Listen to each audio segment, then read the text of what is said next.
Okay, I think we have a whole bunch of so maybe you can get started, Priyanka. That makes sense.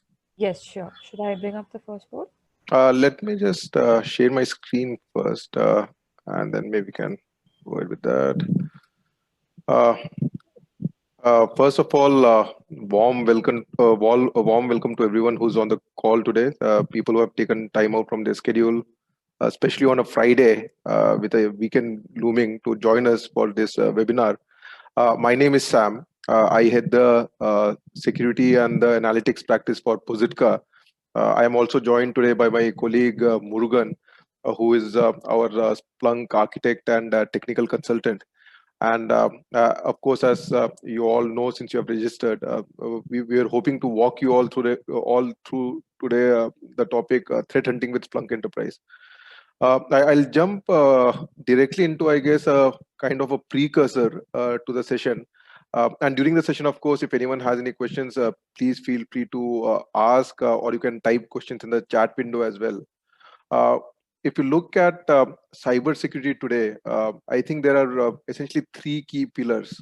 There's something called, of course, prevention, where you stop it from happening, never going to succeed. Something's going to get through.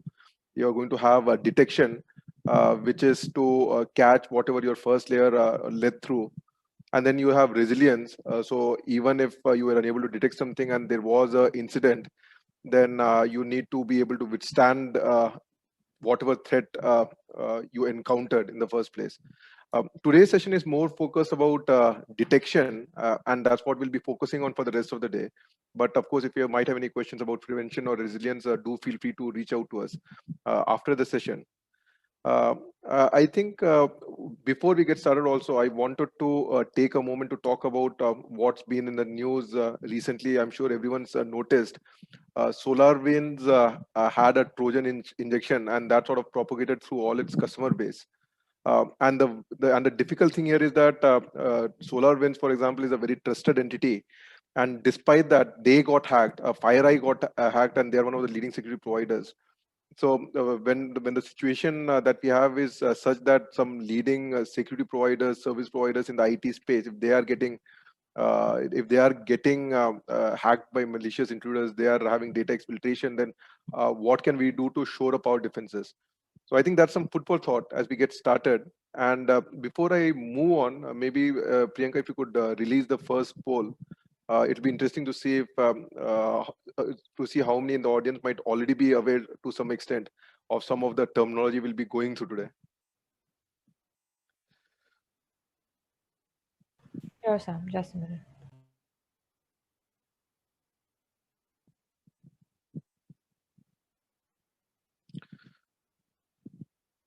So, what we are looking at covering today is, I think, three broad areas. We wanted to look at threat hunting and how can we, in particular, use Splunk, which is an SIEM, to do threat hunting.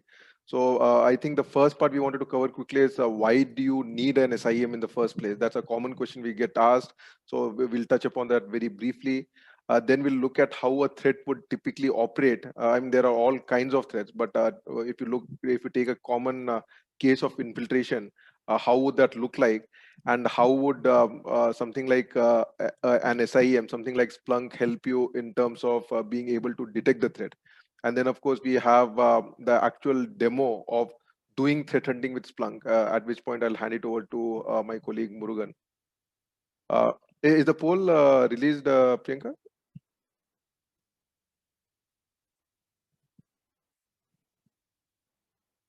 Okay, there you go. So I think this is something just to understand how many of you might already be aware of what an SIEM is, so that we can use that to navigate through the discussion today.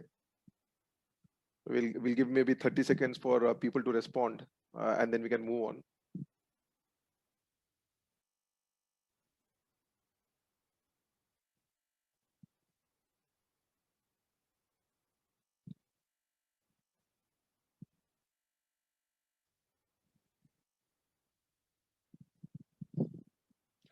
In the meantime, like I said, just to re-emphasize for those who might have joined recently, if you have any questions, please do feel free to type those in the message box or the chat box. I will be happy to answer them as we go through the session. And maybe we can close the poll now, Priyanka. If you could just share what we might have received so far. Ah, okay. There's a lot of people saying that they already know what a SIM is. So that is good to hear. So let me move on then. The first question I think is what is a SIEM? SIM stands for Security, Information and Event Management. And then the next question that we invariably get asked is I have firewalls, I have EDRs, I have IPS, I have IDS, I have cloud native security solutions. I have invested, my organization has invested in so many security tools. Why do I need a SIM? The answer to that, I think, again, goes back to what I showed earlier, the three pillars of security. You're always going to be proactive in your risk management. You're going to say, hey, I want to secure my channel. So you're going to say that I want to have firewalls to control ingress and egress from my network. I want to have IPS and IDS systems to detect any actual attacks and try to stop them. I'll have DDoS sensors so that if there's a denial of service attack, then I pick it up. So I'm going to have a lot of preventive controls to secure my channel. At the same time, I want to manage my vulnerabilities. Now, SolarWinds was a classic example of that. SolarWinds is software. Best practice dictates that I patch the software, which I did. I patched the software. And all those are, again, preventive controls. You are managing the vulnerabilities.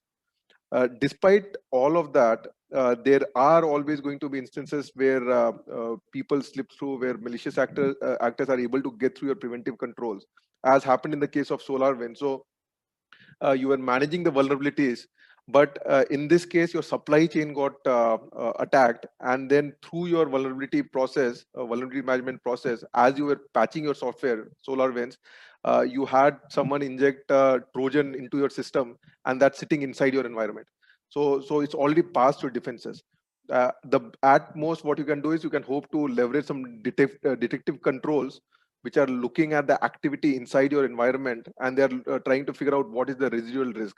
And that is where security analytics comes into the picture. An SIM is essentially aimed at that. Splunk is aimed at that in terms of being able to do security analytics, being able to make sense of the data that you're getting in, and then giving you insight so that you can take action. Uh, this slide gives you an overview of what is the value of having a security analytics solution. As we said before, there's a whole bunch of stuff that's going on in a typical IT environment today. You'll have your perimeter systems, you'll have app servers, web servers, you'll have hypervisors running, you'll have a lot of security sensors. Nowadays, you have a lot of SaaS applications involved, you have public cloud, you'll have databases. It's a whole bunch of information, and you have dedicated tools, dedicated systems that operate or manage these. Now, that is a lot of data that's getting generated. All of that essentially can be collected in your SIEM tool, and the value of that will become apparent in the next few slides. Each one of them by themselves can give you one part of the equation. The firewall might say that someone malicious was trying to access your asset. Your antivirus might say that a virus was detected, but you need something to tie the two together, saying that your firewall picked up someone tunneling in, wasn't able to stop it, that came in, and then that's sitting on your endpoint now, and that's going to cause issues for you. So the SIEM is aimed essentially at that, giving you a single pane of glass view, and we will actually see that with the case study that's coming up next. If you look at the typical frameworks that we utilize now to do threat hunting, there are essentially, I think, three components that become very useful. There is something called MITRE ATT&CK, which is a evolving framework that is very heavily used now. It is used by red teams, by blue teams, and in terms of planning defenses. What MITRE ATT&CK says is that any adversary who's trying to get into your systems is going to exploit a certain set of well-known tactics and techniques, and that's the way he's going to come inside. He's going to try and get initial access. He's going to try and stay inside your system. He's going to try and escalate his privilege. Then he's finally going to try and do something like connect to a command and control server and maybe engage in data exfiltration or to bring down your servers. So it is a chain from left to right essentially. And even though the specific tool sets might vary, the actual Trojan that they use, the actual software that they use to perform the attacks, even though those might vary, in general, the techniques that they utilize will be similar. So if you are able to see that there's something happening in your data, which is indicative of some of those techniques, if there's someone who's trying to do any kind of activity that ties back to initial access, then someone's trying to get in. If there's any kind of activity happening inside your environment that's tied to lateral movement, that could show that someone is already inside your environment and they're trying to move out. If you see anything related to, for example, exfiltration as a activity category, it's possible that someone's already inside, they have managed to get the access and they're actually actively taking out data right now from your system. So whatever data you see in your environment, if you're able to do analytics on them and the results of the analytics, if you're able to map it back to MITRE attack, then it will give you a very good view of how you might be doing in terms of hidden threats that are latent in your system. The second part, of course, is fairly self-explanatory. You need threat intelligence. So you have a lot of data inside your network coming from outside your network. You need to see whether there's any match with any known malicious domains, any known malicious email IDs, IP addresses with which your assets are communicating. All of that, you have a lot of curated threat feeds. So your security analytics tool should be capable of doing that level of correlation so that you understand what is happening from a threat perspective. And the last thing that you also have is risk aggregation. So this is SolarWinds is again a good example. Now, it's not just that today there was a antivirus alert that was detected, you take care of it and you're done. That is, it's always much longer term. In the case of the SolarWinds breach, the attackers had access to systems for 6 months and they were doing things very stealthily, so it was very difficult to identify. It's difficult to just look at an event in isolation. If you have a user, if you have an asset, then if there is anything non regular, if there's anything anomalous that happens, that is a potential risk. And over time, weeks, days, months, if there are sufficient number of anomalous activities, it could show that something's happening that you're unaware of, that is not directly getting flagged, but just by virtue of the risk getting built up, maybe that is something that needs to be investigated. So it's very important if you have a security analytics tool to do the risk aggregation.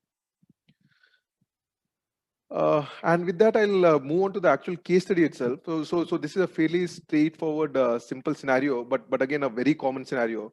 So you are always going to have a firewall, for example, that's protecting you from outside traffic. If someone's trying to come in, your firewall is going to pick up whatever's happening. So from outside, someone's going to be looking to see which of your assets are reachable, what ports they're available on. So it might get picked up by your firewall. In some cases, it's going to be denied. Some cases, it might be allowed, or depending on how your rules are set up.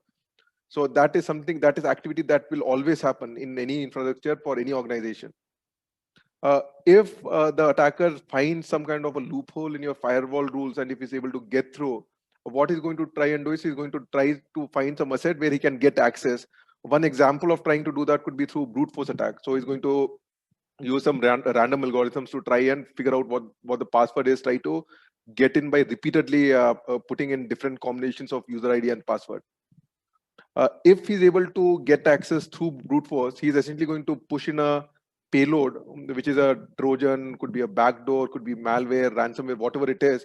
So he's going to try and deliver some payload to your server. And if that payload is successfully delivered, then it's essentially going to open up communication back from your server to the malicious IP or to a command and control server. And this is the point at which there's a risk that this infection can start spreading to others. There can be privilege escalation, there can be potential data exfiltration that starts happening here. So these are the things that can happen, and you have preventive controls, like I said, to try and deal with these. But there will always be misconfigurations or gaps or misses which can allow someone to slip in, which is why we are having so many events. So if you now the reason we are having the session today in the first place. So how would you hunt this situation with Splunk? How does a security analytics platform like Splunk help you to navigate through the situation we just noticed now? So, for example, when you talk about network scanning, the firewall is collecting a lot of information. It's looking at the traffics. It's looking at the traffic that's coming in and going out. It's generating its own alert. So there's a lot of information, raw data and alerts that are being generated on the firewall. One thing that the SIM will do, one thing that Splunk will do, for example, is you'll have a whole bunch of rules. One of the rules that you might have is you're looking for network scanning detection. So what that basically means is there is maybe one source IP here that's trying to scan across a lot of your assets, a lot of your servers, and maybe it's trying to do it on multiple ports. So it could be multiple servers, multiple ports, any combination. But essentially, there's an indicator that someone is trying to do that, which is fairly common activity, not necessarily something that you'll be worried about by default. It might also tell you that if this activity so that scanning itself can be a bit misleading. If you have your vulnerability scanner, for example, something like a Nessus, that's going to do its own scanning. So that is not a malicious activity. That is something that your team is doing internally. So it's a known activity, and you would want to whitelist that. But if it matches against threat intel is coming in from outside, then you know it's something that you might want to keep in mind. Right now, you're not taking any action, but again, something that the SIM is storing for future reference. The next thing that you could have is a brute force attack. Now, if you look at the endpoint itself, it's either going to be connected to Active Directory, or there's going to be some authentication mechanism or some local login, whatever it might be. That data again feeds into Splunk, and then what you'll have is you'll have a lot of rules here. It's not just brute force. It could be the fact that someone tried to. So there are two scenarios. For instance, there is a scenario where someone knows the user ID, and then they're trying to repeatedly log in. The other could be that it's a bunch of invalid IDs, and then they're trying to log in. So both are different, slightly different, and the SIM can differentiate between them. Other things could be that there's an anomalous login because you have never seen someone logging in from that particular IP, because it's a very strange country where you wouldn't see activity from typically. So again, you'll have a whole bunch of rules that will tell you whether there's anything weird happening in terms of authentication, and that gets captured again on the SIM. You might even have your EDR tools, for example, and extended detection and response tools, the enhanced detection and response tools. So these might also generate their own alerts, and that will also go into your SIM. So all of this again, it's still getting collected. All the information is getting collected. Rules are being triggered. Your analyst will be looking at it to see if there's something that needs to be done. And in this case, of course, it's also malicious source IP.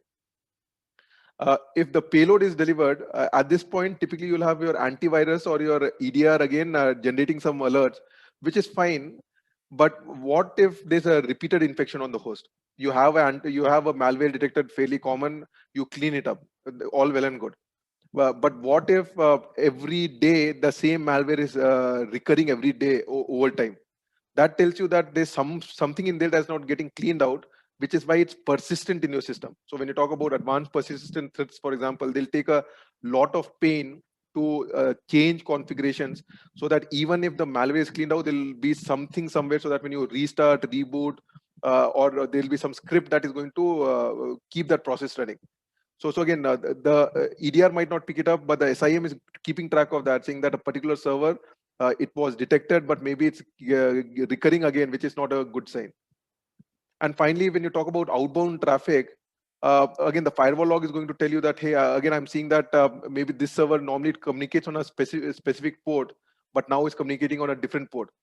There might be some protocols, for example, that the server is not allowed to use, which are prohibited for the organization, but those are being used. So there could be many different indicators again to show that a particular asset or server might be communicating to a malicious entity.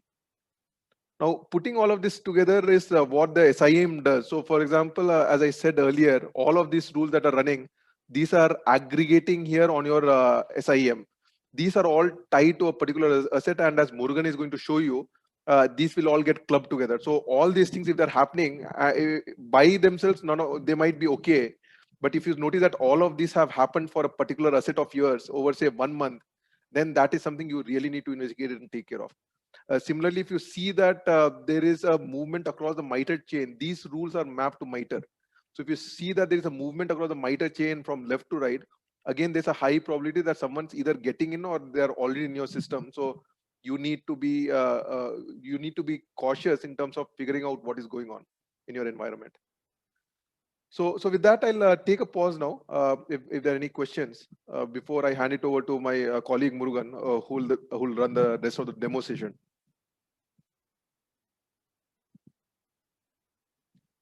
Any questions from anyone?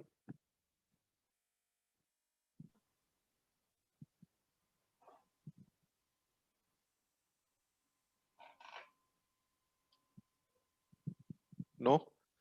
Okay. In that case, Murugan, over to you for the actual demo itself. Thank you very much, Sam. So thank you everyone for joining this session. So let's take a look at security monitoring and threat hunting with Splunk Enterprise. So Splunk is a horizontal technology used for application management, security compliance, business, and web analytics. It can ingest machine data from any source for analysis, such as traffic data from a network device, firewall data, endpoint data, etc. And using Splunk, we can perform threat hunting, security monitoring, correlate event from these different data sources, and get an end-to-end view, investigate alerts, and decide the path to resolution. So the solution that you're seeing now is an SIEM solution called the Smart Security Monitoring, and this sits on top of Splunk as an application. It has the ability to do real-time monitoring, threat hunting, and it encompasses the key frameworks that Sam spoke about. It can do incident management, it can do asset and identity management, it has threat intelligence, it has MITRE compliance, and it also has the risk-based analytics. Apart from these frameworks, there are also additional investigation dashboards, just like any other SIEM solution.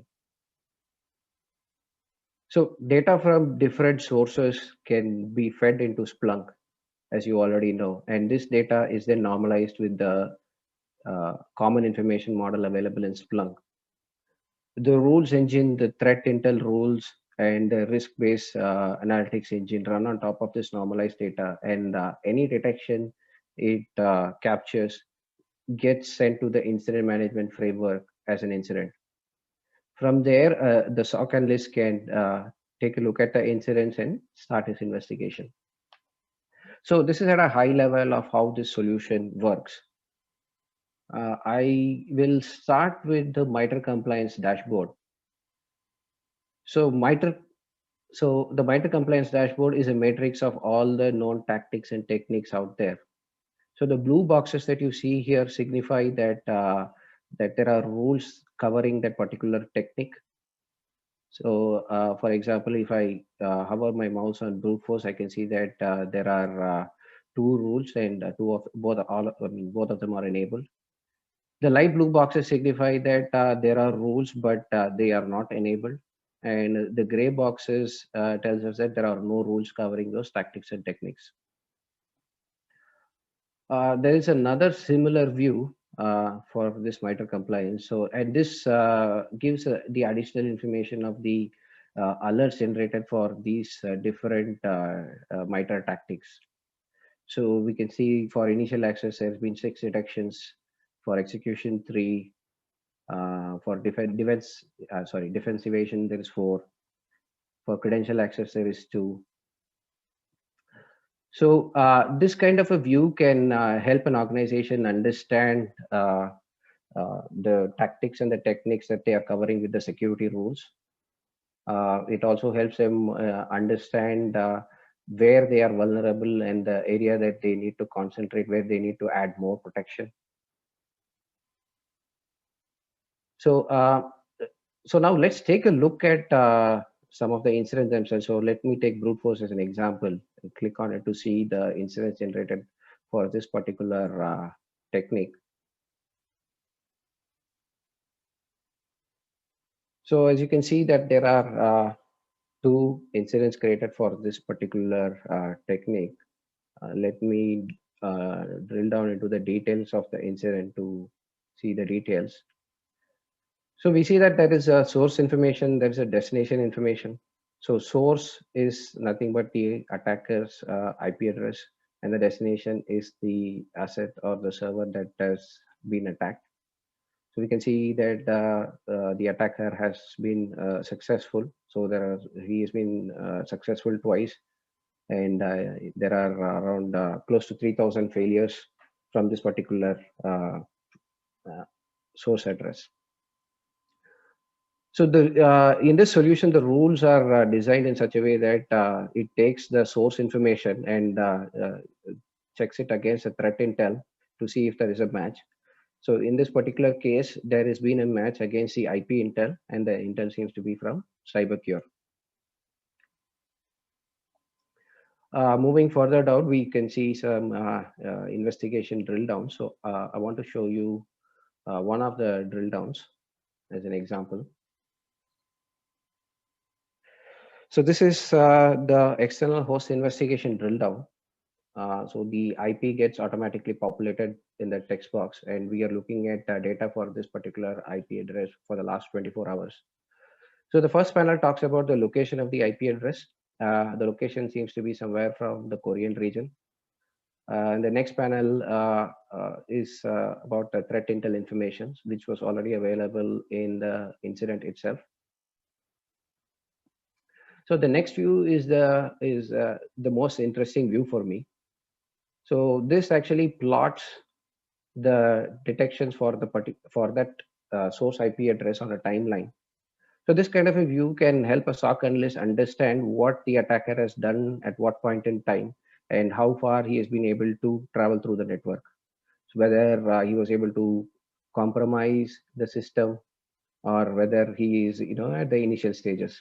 So this view is very helpful for a SOC analyst in an organization to understand you know um, where the attacker is coming from and at what stage the attacker is in. If we move further down, we can see network related information, network communication related information. So this source address has been successfully communicating to two of the servers listed here. And on the right hand side, we can see the activity for this particular source address. So we can see that he has been in pan config. We'll come to this panel because the panel still seems to be loading. We'll come back to this panel. If we scroll further down, there is change related activities. This particular user has been accessing the firewall. So it looks like he was successful in compromising the firewall, and he has made some kind of change to the port filtering rules. We can also see authentication related information. So the source is the attacker's address, and the destination is the server that he has been trying to compromise. So we can see that there are multiple users that the attacker has used. Most of them have failures, but only the admin user has a successful success event. So from this, SOC analyst can easily understand that the admin user is the one that has been compromised, and the attacker has been successfully able to get into that particular system. If we move down, we can see all the recent events. So these are raw events from the logs themselves. So this is very useful for a SOC analyst to, quickly skim through the events, the relevant events, to see if anything makes sense. So that the SOC analyst doesn't have to do a manual search, so he'll be able to see all the events for the particular source IP address directly here. In this case, we're seeing VPC flow logs. So if I move on to the okay, all of them seems to be for VPC flow logs. So I'm coming back to the activity panel. So here I can see the activity to where this particular source address has been found. So VPC flow logs, we already saw the events at the bottom. So the activity is also found in Linux Secure. We can also see the activity for this IP address in the firewall logs. We can also see in uh, the firewall config logs. So this kind of investigation view is very useful for a SOC analyst to understand the uh, to understand where the attacker is, is in the network, what is he trying to do, and so on and so forth. So the analyst has all the information that he needs to start his investigation from here. I will go back to the incident posture and clear this filter to show you some more alerts. So let me focus on threat intel alerts.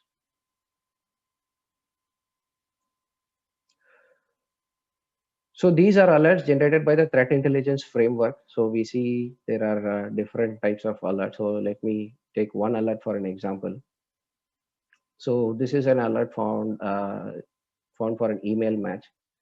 So the framework has been looking through the normalized data, and it has found that this IOC, the email address, has been found in the postfixes log, and this has been captured as an incident. So from here, for a SOC analyst, is very straightforward.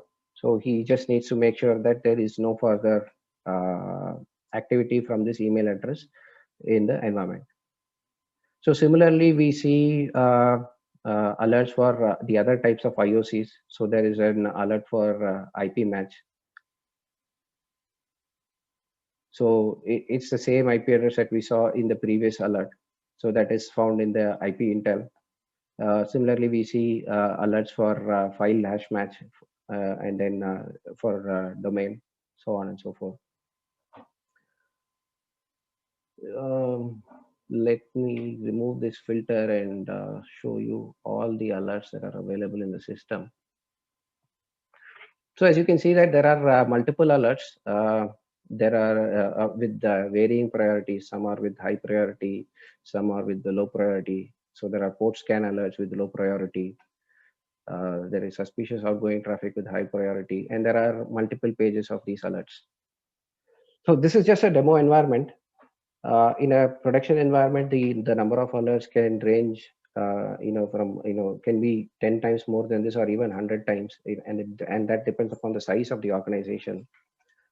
So for a SOC analyst, it's very natural to concentrate only on the high and the critical ones. So the low ones, such as these port scan alerts, can easily be missed by the SOC analyst, and sometimes these low priority alerts can have very significant impact on the environment.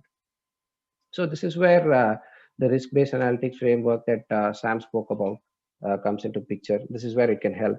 So let me show you one of the alerts and talk a little bit about it. So risk-based analytics is a framework that groups the detections for a particular asset or an identity, and it calculates a risk score. When this kind of a grouping happens, it automatically increases the true positiveness of the alert, and it reduces the alert noise in the SIEM solution. So in this case, this alert is for the attack tactic threshold exceeded greater than 3 for this particular asset. So which means that this rule is checking for the attack tactics that has been experienced on a particular asset or an identity, and it is grouping them when the threshold is greater than 3. So here the risk object is this particular asset, and in the risk message we can see all the detections that it has managed to capture. So there is a brute force attempt, there is a failed authentication attempt, a multiple failed authentication attempt. There is a ransomware node file detected on the system. There is suspicious outgoing traffic.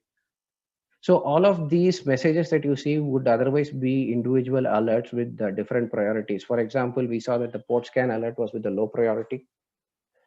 So a SOC analyst could have missed this low priority alert, but with the risk-based analytics system, all of these is captured into a single alert, which is very useful for the analyst to understand what has been happening on the particular asset. So if we go further down, we can see that it is also capturing all the tactics and techniques that it has detected for the particular asset. So this way, the SOC analyst is able to see what is going on in the system and what the attacker is trying to achieve on the particular system. So it's very useful, and it helps the SOC analyst understand, decide his next actions, what needs to be done, and how the system needs to be hardened. If we move further down, there is a drill down in this alert that I want to show you and talk about. So this is the risk analysis dashboard for that particular asset. So the first panel you see is the risk aggregation score. So the score is slightly above 6,000. So for every detection, a risk score is calculated, and the sum of the risk score is mentioned here. So if we take this risk score and the asset and plot it in a table, we will easily see the asset with the most highest risk score at the top. The assets with the highest risk score will float to the top, and that will easily help the organization understand the vulnerable systems in the in the data center, and they can easily go about hardening them. So so this dashboard also lists the attack tactics and techniques that it has detected for this particular asset. And there is a similar timeline view that we saw in the external force investigation dashboard. So this again plots all the detections for that particular asset in a timeline. So this again will help the analyst understand whether the system is in the process of being compromised or whether it has already been compromised. So we see threat object related information. So there is only one threat object here, as this is a demo system. In a production environment, you would typically see multiple threat objects based on the type of attacks the asset has been experiencing. The risk object is the asset itself. On the right hand side is a panel which shows all the detections, the risk messages for the particular asset, and the count, the number of times that has been detected in the last 24 hours. So this is how the risk analysis framework works, and this is how it can help an analyst or an organization, reduce the alert noise and improve the true positiveness of the alert. I will go back to the dashboards and show you the main dashboard in this solution. So this is called the security posture dashboard. So it's kind of like a single pane of glass view for the solution. So we can see information related to threat activity, authentication, malware, firewall events. We can also see risk related information. So there are 132 attributions, which means there are 132 detections, and we see the overall aggregated risk score. So this is the score that is calculated for all the assets in the environment. We also see a summary of alerts. So we can see that we can see all the alerts generated by the risk-based analysis framework. We can see the alerts generated by the security rules themselves, and we can also see the alerts generated by the threat intelligence framework.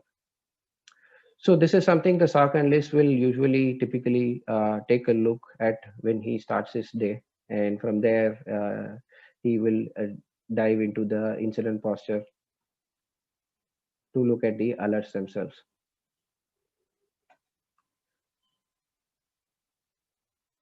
So with that, I conclude this demo and I open the forum for any questions that you might have.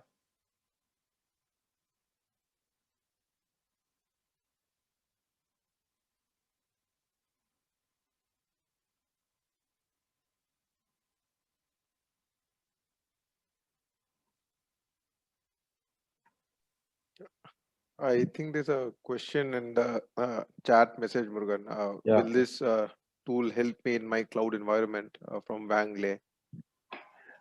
Yes, Wang, definitely. So, so this solution can be deployed both on an on-premise environment and on a cloud environment as well. So, I mean, this tool itself can be positioned anywhere on on-prem or cloud. It can normalize data from any source. So cloud source, for example, AWS can also be uh, one of the sources, data sources. As we saw, we are ingesting AWS flow data. So there's VPC flow data coming into this solution that is getting normalized, and the detection rules runs on top of this data. So yes, it can be used.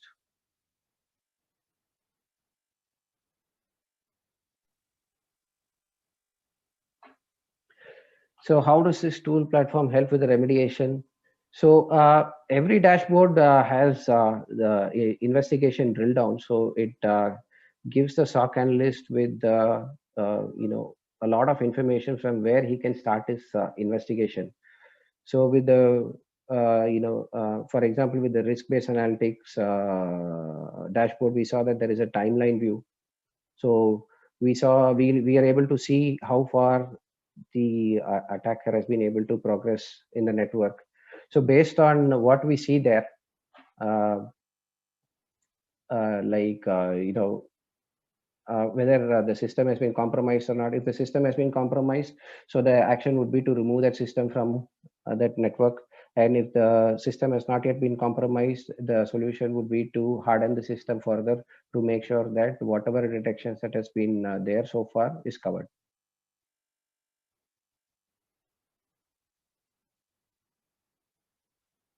Sam, there is a question about 0-day. Do you want to take that? Yeah, that's actually a very good question, Tapas. How can so Tapas's question is how can it help for zero day attacks? How can we perform threat hunting for 0-day? 0-day attacks are typically very notorious to detect, which is the reason I think, Tapas, you're asking about it. The reason being that most of the sensors that you have are signature based, or and they'll be looking for certain indicators of compromise which are not available yet because it's a 0-day. So the only way that you can typically keep an eye out for 0 days is to look for behavior or any activity that is abnormal or anomalous. So if you have a certain user and you have a baseline of what he would typically do, and then he's doing something different, or if there's a server, or if there's some kind of an asset that is exhibiting activity that is untypical, atypical. So typically it sends data. So typically it doesn't allow SSH connections, but then one fine day you're seeing SSH. It doesn't communicate over SMB protocol, but now you're seeing some communication over SMB. Typically some things, some port is closed and there's no communication, but now a port has been opened up. Or if there's a change to a setting. So again, anything that is different from what you would normally see. So the trick to doing that, Tapas, and again, there's no magic bullet, unfortunately, in this case. It is very difficult to detect. But if you recollect what we saw in the risk aggregation framework here, if the rules are there in terms of being able to say that, okay, for my assets, these are the typical behavior I would expect, and if there's anything that's anomalous, I want to keep track of it and keep adding to a risk score. At some point, that is going to float up to your attention. So that is the last line of defense, essentially. But unfortunately, for 0 days, there's really no other solution, if that makes sense. Does that answer your question, Tapas?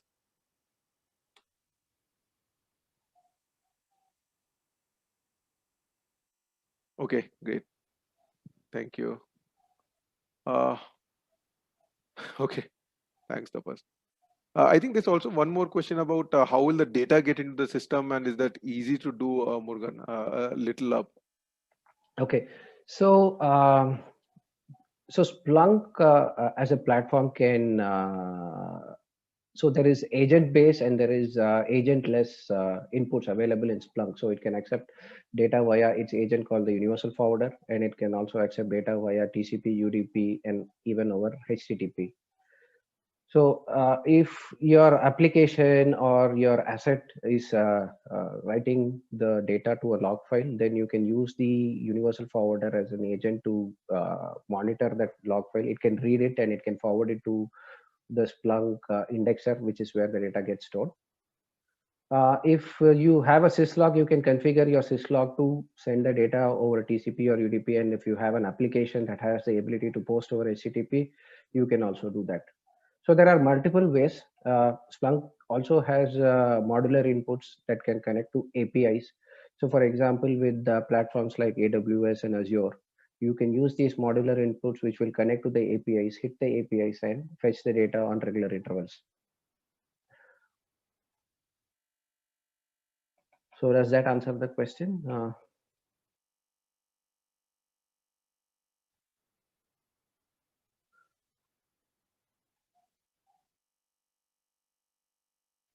Okay, thank you, Takashi. So the MITRE is a question from Andrew. Where can I get the MITRE framework from? So the MITRE framework is an open source framework which is available, and the site is mitre.org. A simple Google for MITRE framework will take you to that website. So they provide APIs from where you can fetch the framework directly onto your application and integrate it with your application, or you can also download it in the form of CSV. Andrew.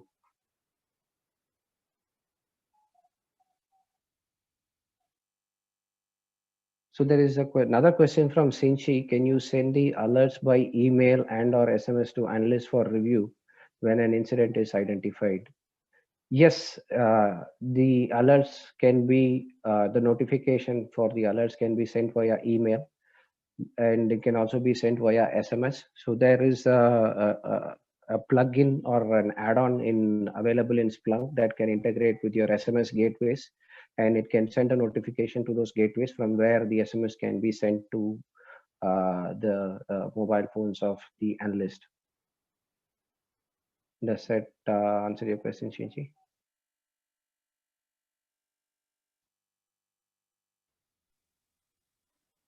Okay. So I think that was an okay. So okay, Tapas has asked another very interesting question. So I think SOR, of course, stands for Security Orchestration, Automation, and Response. Tapas.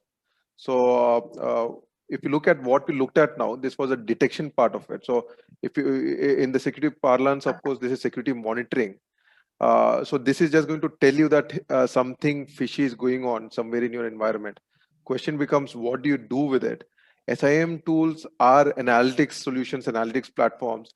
They can do some levels of automation, definitely doable, but they are not meant for complicated workflows, especially if you have, for example, L1, L2, L3 analysts involved, and then you have a standard procedure that, for instance, adheres to NIST. Those things are not things that SIMs will be able to do well. So SOR comes in terms of the remediation part of it. So the SIM detects, the SOR can't work with raw events. There's just too much volume, it will get overwhelmed. So the SIM acts as a filter which comes in and then looks at the data, floats up some alerts that need to be investigated to conclude whether it's really an incident or is it a false positive, and to help automate that part of it and to go through a process flow in terms of, okay, phishing was detected. Phishing means now I'll have to look at the email, I have to see, I have to extract all of the different metadata from there. I have to see if there's anything malicious. I have to look up the reputation of the IPs. I have to, if there's any attachment, I have to detonate it in a sandbox.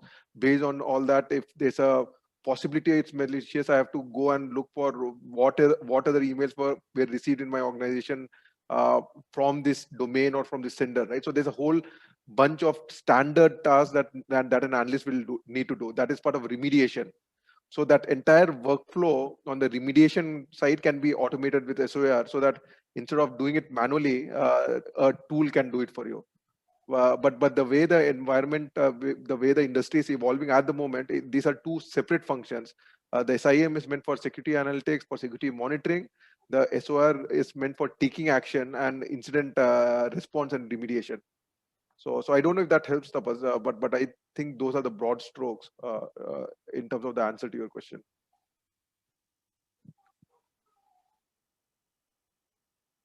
Okay. I am also a little conscious of time. I think we have about 8 minutes left. So I think just to, I think recap or summarize a lot of what we discussed now. Let me just share this. So I think again coming back to why we need the SIM, I think the bottom line here, as you can see on this slide, is that there's a whole bunch of security relevant data that is available out there. Now the SIM is essentially the nervous system that can look across all of this data. It can do security monitoring. It can do correlation. It will help you to validate whether alerts are actually incidents or not, and it will help you in terms of taking your investigative process forward. So I think that is about SIEM. I think going back to the subject of the webinar also, we had said threat hunting with Splunk Enterprise. I'm not sure how many on the call are already aware about Splunk. The reason we mentioned Splunk Enterprise in particular is that Splunk has an SIEM module called Enterprise Security. But what we saw today was on their core module, which is Splunk Enterprise. So uh, typically, you have the ability to do a lot of searching on Splunk Enterprise, but it's a little difficult to layer in some analytics on top of it in terms of bringing in the SIM view. So what Murugan had showed you today, that was actually on top of Splunk Core, as we call it, or not on Splunk Enterprise Security. So that's something that might be useful for those on the call who might already be aware of Splunk and how Splunk versus Splunk Enterprise is structured. Uh, in terms of next steps also, I think we will be sending out a copy of today's slides to the participants. Also, we did go through the demo thanks to Murugan today. If you would like to get access to that server, if you would like to play around, get your hands dirty, please do feel free to reach out to us. We can open up the demo server to you also. You can mail out to demo_request@positka.com, and then someone should be able to provision access to you if you want to take a look around. If you have any other queries, like I said, there are three parts to cybersecurity. There's prevention, detection, resilience. We focused more on detection today. We spoke a lot about Splunk. Splunk is not the only SIM tool. There's a part around use cases where you might have questions about how do you know what use cases to pick up and all. If you have any questions at all, do feel free to reach out to us again, of course. The email ID to reach out to would be susan@positka.com. And I would possibly like to end with a small uh, uh, promotional bundle that's going on the Splunk side. There is a package at the moment where if you want to onboard say 100 to 150 devices, the license is very very effective at the moment in terms of the value you get. That includes the implementation, the deployment, the use case selection, installation of the app that Murugan walked you through. And of course, the threat matching and all is complementary in that case. So if you would like to reach out to us about that also, please do feel free to do that. Any other thoughts, feedback, comments you might have about the session, again, we would welcome that so that we can keep improving, keep providing value to the content we put out on this platform. So I think that brings us to the end of the session. Priyanka, anything that you would like to add beyond that? Thank you, Sam. Just to let everybody know, today's entire webinar is recorded and it will be available on YouTube. So you will soon receive a mail from Positka wherein you will have the link to the recording, and it will also have link to the demo that Murugan had just showed us. So yeah, you will have the next steps as well in that. So that's about it, Sam. Thank you. Okay, great. So thank you again, everyone, for your time. Thank you for joining us on a Friday. Wish everyone a very good weekend and stay safe. Thank you. Thank you, everyone. Stay safe. Bye bye. Thank you. Bye.